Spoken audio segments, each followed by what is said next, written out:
Welcome to Nava Podcast with Leah Cardenas and Stella Pashos. Let's explore the true essence of Nava. Nava embodies the concept of beauty in all its forms. It represents the inner radiance that each woman possesses and the unique qualities that make her truly remarkable. Our mission is to share the stories of inspiring women who are making their mark in the areas of fashion, health, lifestyle, and family. Our aim is to curate meaningful conversations where the journeys and experiences of our guests can inspire you in your own life. We started this podcast to create a space where everyone can feel beautiful, inspired, and empowered. Nava is not just a podcast. It's a celebration of the incredible women who have shaped our lives and the countless others who are yet to share their stories. We can't wait for you to join us.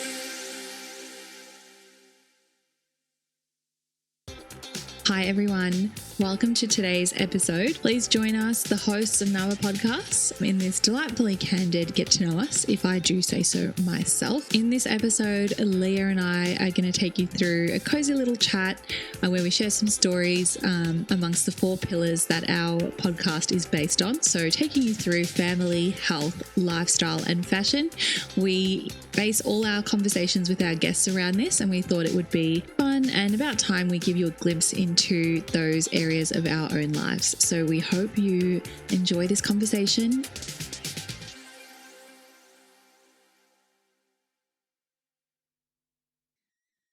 Hi everyone, welcome to Nava Podcast. I'm Stella, and as always, I'm here with the beautiful Leah Cardenas. Hello everyone. Today we're taking some time away from our guests and putting the spotlight on us to really let you all get to know us a little bit better. So we're just going to have a conversation, a little chat about us and what we do for a living, a little bit about our family life, and hone in on those 4 pillars we always talk about with our guests. So fashion, health, lifestyle, and family. So we hope you enjoy today's chat. Beautiful. Stella, why don't you start us off and tell us a little bit about you and your family? What does that look like? So I come from my big fat Greek family, not the biggest of Greek families, but big enough for it to have a lasting impact on my life. So I grew up, as Greek as my first language. Most of my holiday memories with my family were in Greece. We would spend every Christmas there. So it was like a white Christmas, which was really beautiful. And mum's a teacher. So we would spend the Australian summer school holidays in Greece's winter. So it'd be like winter all year round, which was really horrifying as an adult, being the whitest person in the room, but it's all good. Do you speak Greek? Yeah, fluently. Oh, that's amazing. Yeah, it's pretty cool. I'm really grateful. I feel like, do you speak Croatian? I understand it, but I don't practice speaking it enough. But when I was little, that was all I spoke. So my parents really forced me to speak English. So when I was in school, I would understand what was going on. Yeah. But I do try and talk Croatian with my grandparents when I can. I feel like it's a fine line. Like as a parent, I'm like, I always wonder what I would do. Like it was no question to me that when I have kids, they would be speaking Greek from the start. But you would know, like, would it get confusing for when they start school, or is it good for them to learn when they're young? I don't know. A great debate. Yeah, I don't know. I think the more languages you can learn, helpful. Yeah. And I feel like my friends that haven't come from a European background that didn't learn the language are always regretful or resentful that their parents didn't push them harder when they were like, we don't want to go to Greek school or Italian school or whatever. But I feel like it's the best knowing, going to Greece and being able to order your coffee and souvlaki. Yeah. Yeah. What about you? What's your family background? Yep. So as we kind of already touched on, my family is actually Croatian and Serbian. My mum, controversial. My mum was born in Serbia, but her parents are Bosnian and Hungarian. Oh, wow. And then my dad is Croatian. So it'd be a lot easier if Yugoslavia was still around, because that's essentially what I am. Yeah. But I'm also married. Have a husband called David, and he is from El Salvador, so Latin American. And we have a daughter named Isla, who is 2 at the moment. And life is quite hectic with her running around and climbing on everything and repeating everything I'm saying. The other day she said, "Hello, gorgeous," which was really cute. It's really cute. Yeah. She is the most beautiful girl. She's thank you. Who does she look like more? I don't think she looks like either of us. So I've got dark eyes, dark hair, and so does my husband. Yeah. And she's got light brown hair and blue eyes. Like the brightest blue eyes. Yeah. She's a cutie. Oh, nice. So do you think that you will, like, she'll be learning either of your guys' cultural languages? Yeah, definitely. She's already learning some Croatian and Spanish, like with counting and some basic terms. But I think as she gets a little bit older, I'd love to send her to language school. Yeah. For both of those. But my husband does a lot of work in Japan also. Oh, that'd be cool. So I can definitely see him getting her to learn Japanese too. Yeah, that's helpful. Yeah. Participate in the family business. Yep, hopefully. I have to take a moment to talk about Duolingo, because if you have taken a step back from your Croatian skills, yeah, I feel like I got my sister onto it and she's on like 100-day streak.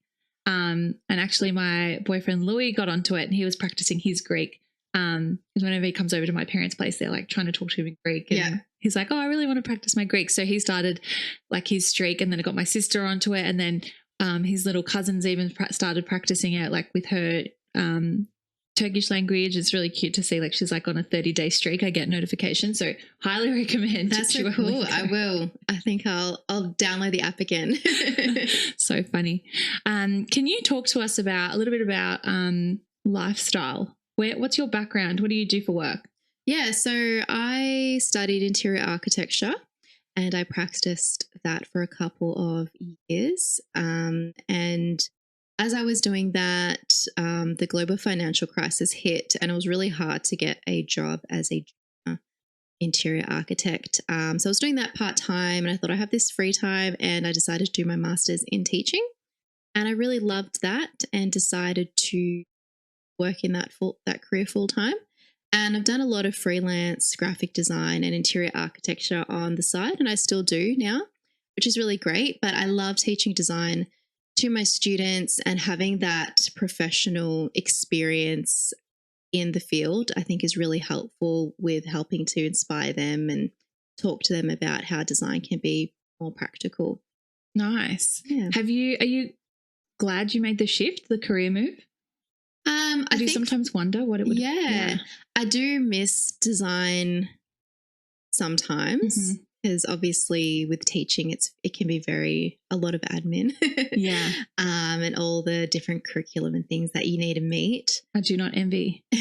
But because I do it freelance here and there, that's helpful to fulfill me in that creative aspect. Yeah.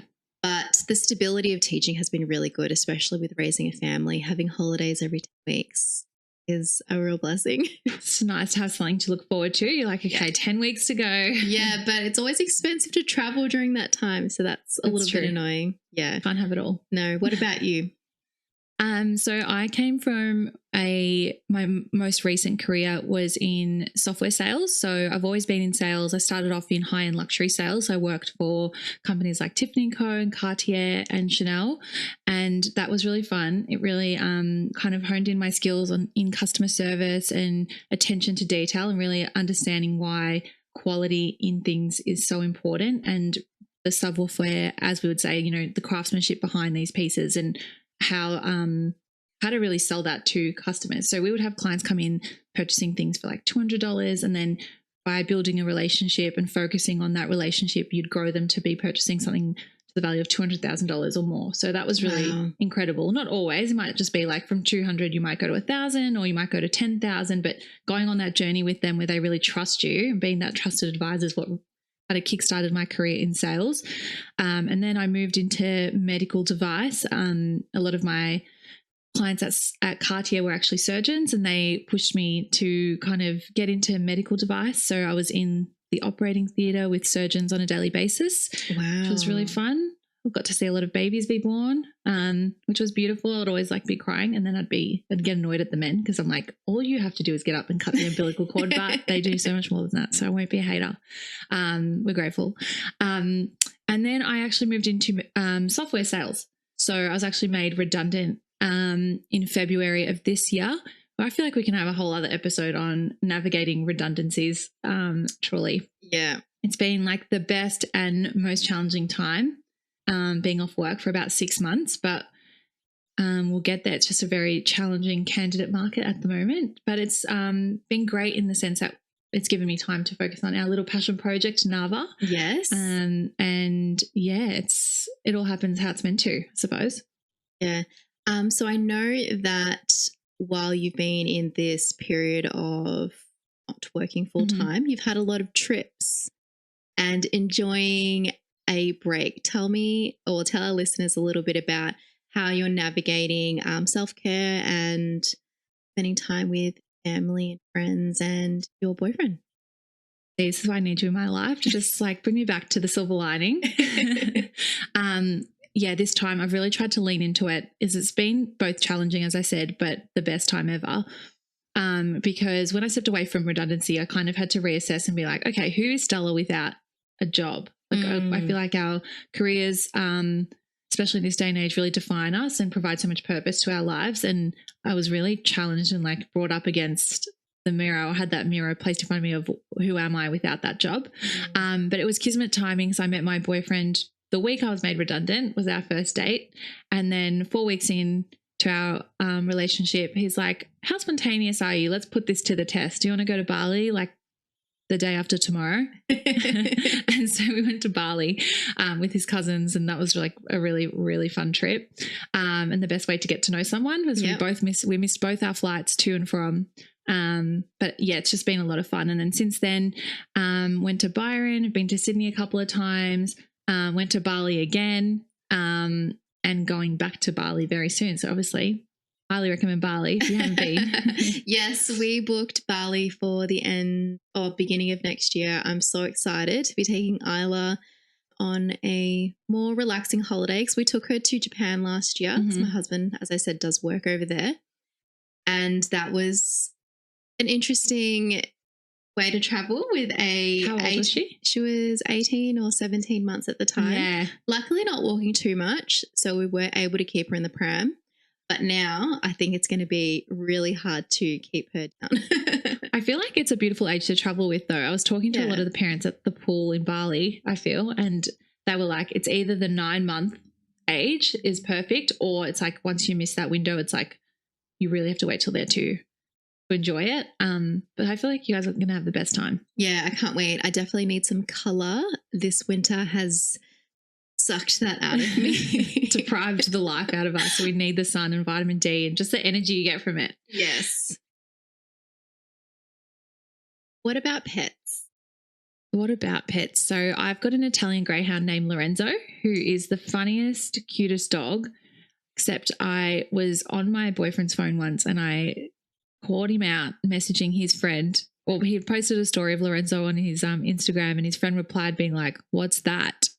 And then Louis replied, indoor rat. So even though I think he's the cutest dog, some people are like, what is that? So he's an Italian greyhound. They're super skinny. Kids on the street are like, Mom, that's a skinny dog. He's got no fur, but poor little thing is like the most cuddly lap dog ever. So he's the best. You've got a couple of dogs. I do. I've got 2 border collies, Link and Zach, and we have a Scottish fold called Boris. Yeah, I love Boris. He's a funny cat. He sits like a human and he's a little bit of a fatty. He wants to eat everything. I can't leave anything on the bench or he'll be up there eating it. Yeah.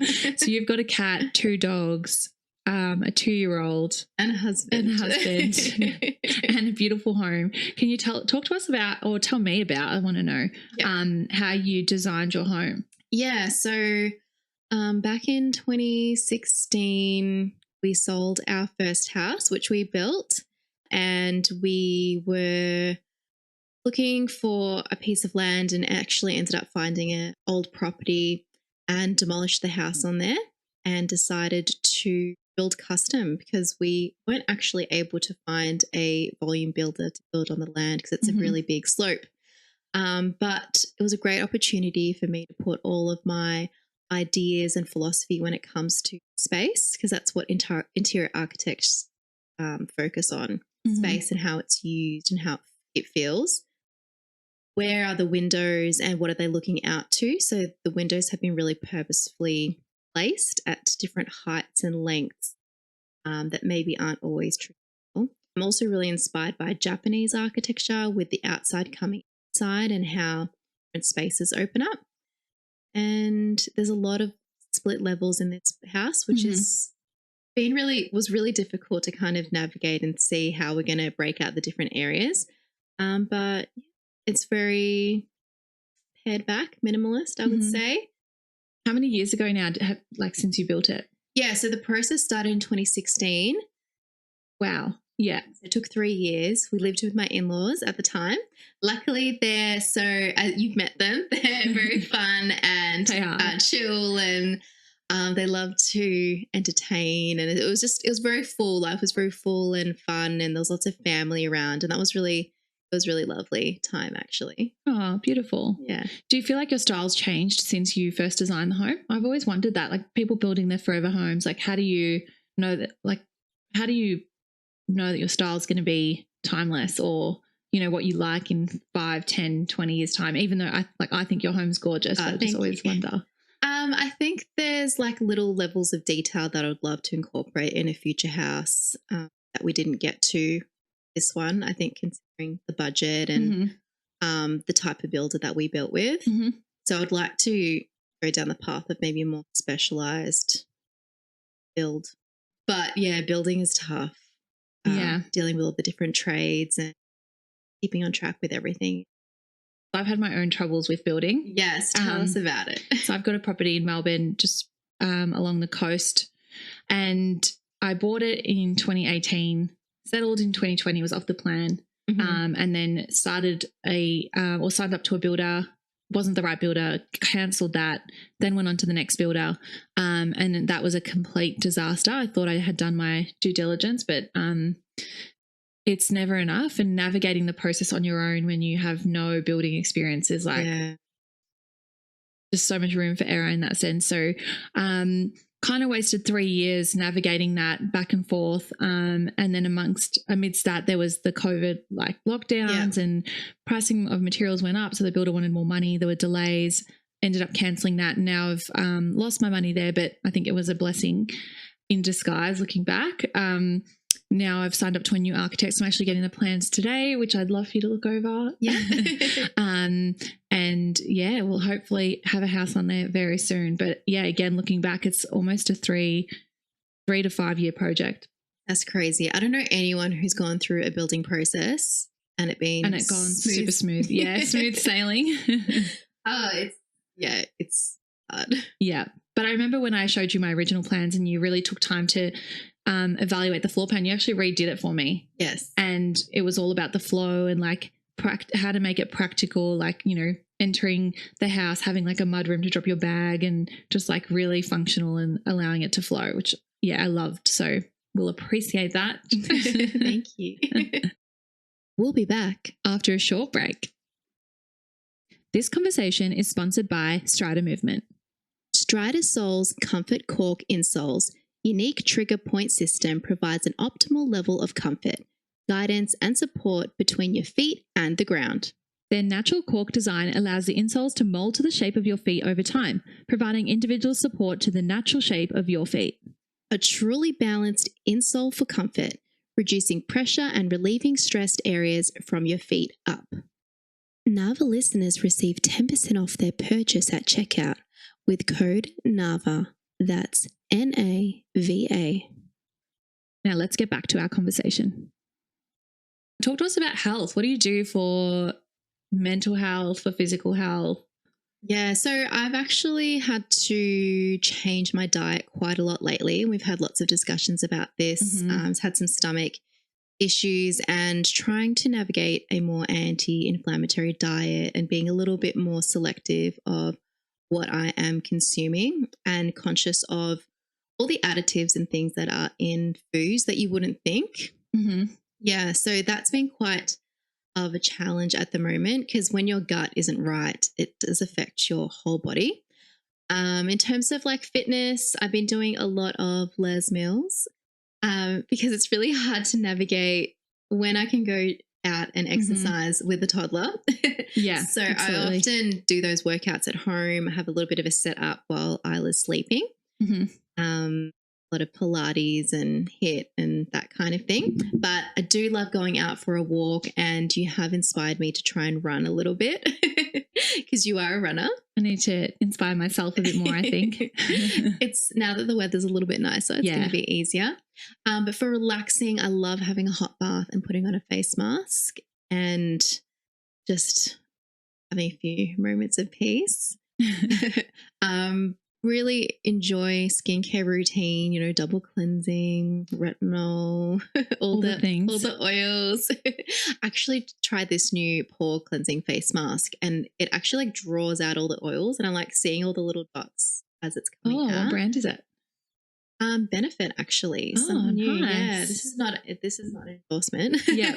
But yeah, no, just trying it. Just recommend. Yeah. Because I used to love that Glam Glow one you could get from Mecca.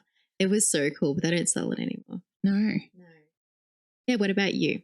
So I love doing Pilates. I love walking for mental health. I love listening to any type of self-help podcast. Yeah. But I'm actually going to start, this is like my oath to myself. The other month I was thinking I've listened to so many podcasts and there's been so many things, but I just feel like sometimes they stay with you and sometimes it's like in one ear out the other. Or like you apply it where it's relevant at that time and then you're like, it's forgotten and it's long gone. So I've started a journal of the podcasts I'm listening to and the main takeaways from it, because I really want to be applying what I'm learning. There's so many good little tidbits out there of like things you can be learning and applying. And yeah, so I'm trying to be intentional with what I'm consuming. I barely watch any TV, which is a bit of a buzzkill. I'll watch something if it's really good.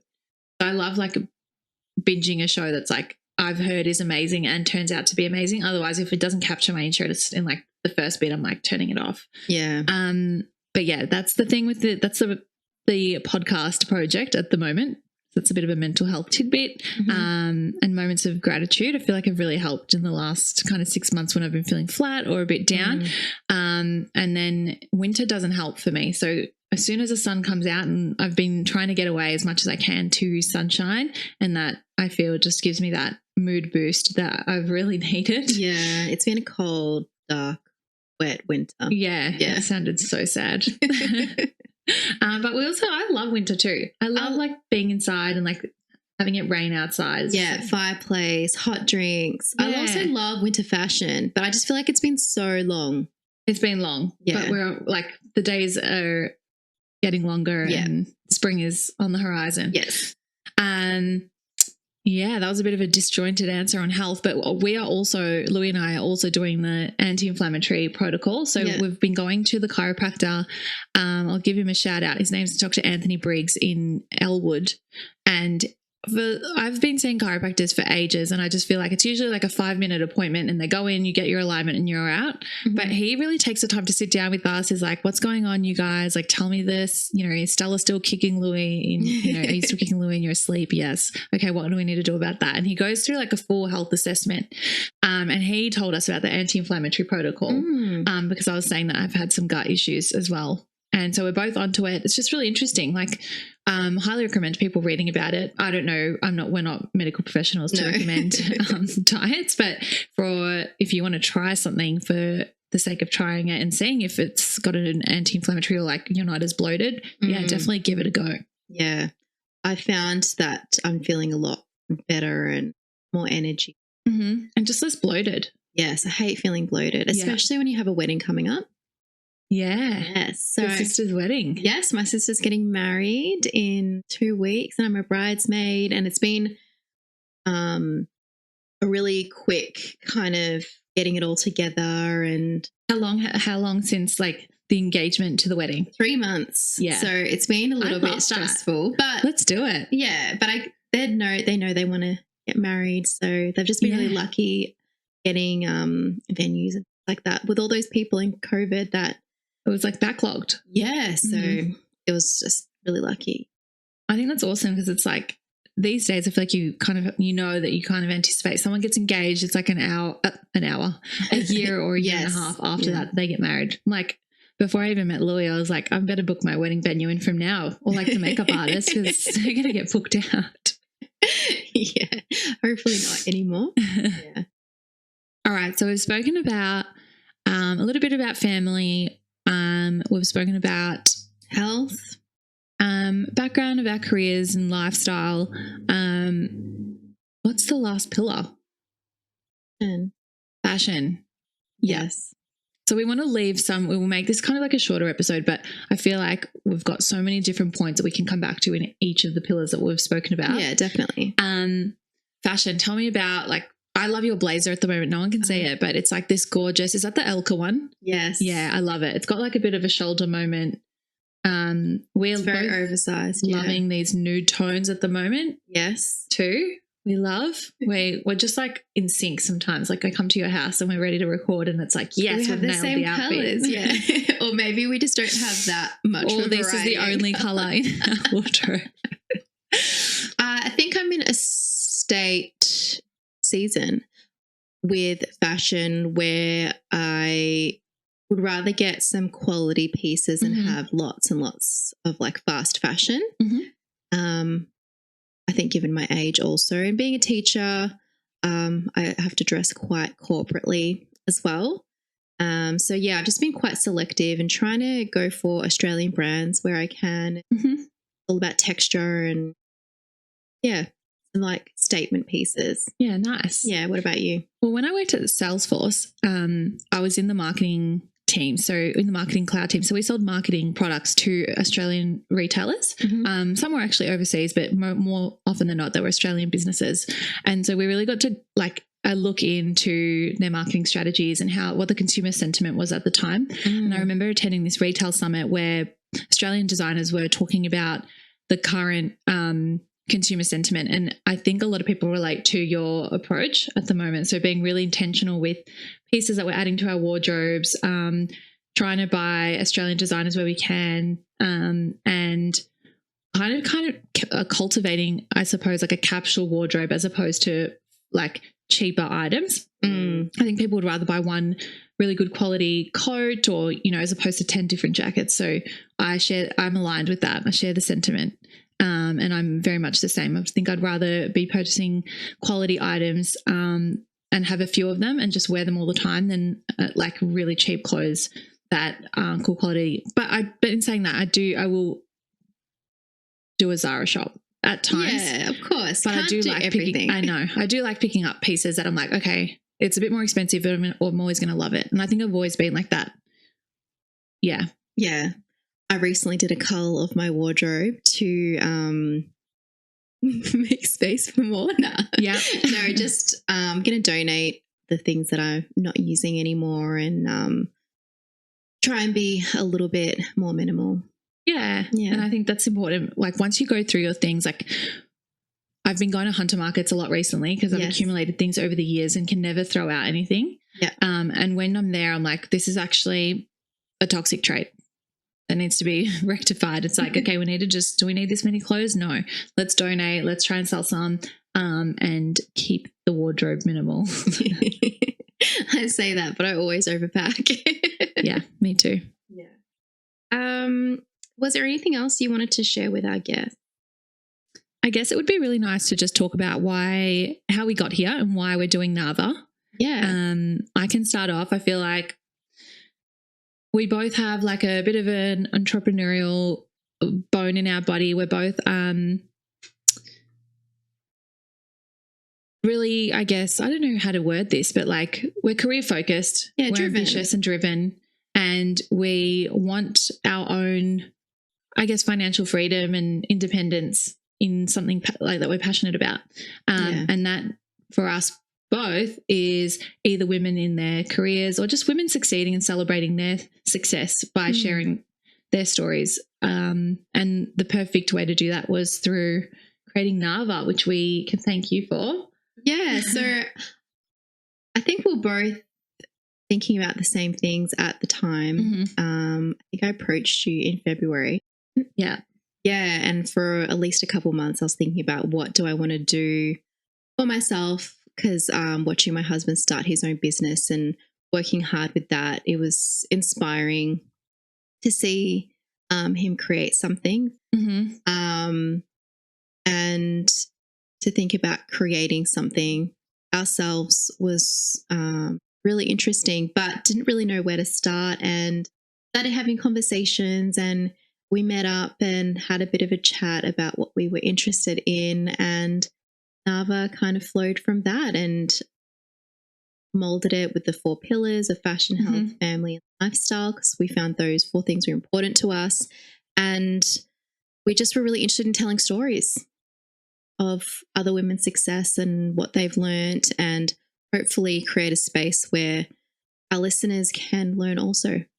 And genuinely, I believe we're both so interested in it. And selfishly for ourselves, like listening to people share their stories on their struggles and what they did really well and just going for things, I think has been really motivating and empowering, because I feel like so many people have amazing ideas, and even if it's like, you know, asking your boss for a promotion or a salary increase or starting the side hustle that you've always wanted, I feel like we're in this hustle culture, which is amazing, but it can go both ways. But listening to people's stories of how they've had success, where they've found or encountered challenges, and being able to relate to that because they're everyday women who have their own families and are trying to balance it all. And, you know, they're not pretending like everything's really cruisy and the house is always clean, and like everyone's just doing their best. And listening to that is very relatable and inspiring. And we hope that our listeners can take some amazing things away from that and apply it to their own lives. Yeah, and I think it's not just for people who want to start a business or do something for themselves. It's just about celebrating these women's stories and where they're at in their lives. And can you talk to us just like as a round out to this? Yeah. Let's be truthful about how hard it is to start a podcast. It is so hard. How many times have we tried to do a get to know us? And it's either the mic was wrong or the cords were touching or it was echoing, or like the technical issues is like one part of it. Then there's like, you know, when you're starting out, and we, full transparency, as not claiming to be podcast experts or journalists by any means, like we're just like 2 gals like trying to do this. Yeah. And we know that we're going to get better with time. So we're going to start somewhere. We're going to, like all our guests have said, they used to cringe at their initial materials. Yeah. And hopefully we don't have to cringe too much, but we know that we're putting out some incredible stories, and that's the main thing. Yeah. But we're excited to see where we can take this and where it's going to go and how much we're going to learn. And if you have any questions about starting up a podcast or what not to do, how to get used to staring at yourself in the camera for extended periods of time, how to not have a super serious face. Yeah. It's so actually we both have it, so we're just going to have to embrace it. Yeah, we're leaning into RBF, but yeah, it's really like made me conscious of how I speak in conversation in real life. Yeah. You can't edit that. you can't undo it. And if you have RBF for the whole conversation, it's like put some smiles in there. Yeah. You know? Anyway. Well, I think that's all for this episode. Yeah. Thanks for listening. Hopefully we've given you a bit of background into who we are and where we've come from and where we're hoping to go and what we're hoping to share with you all. And thanks for coming along for the journey. Yes, thank you so much. And I'm sure you'll get to know us a little bit more as the episodes progress. Can't wait. Bye.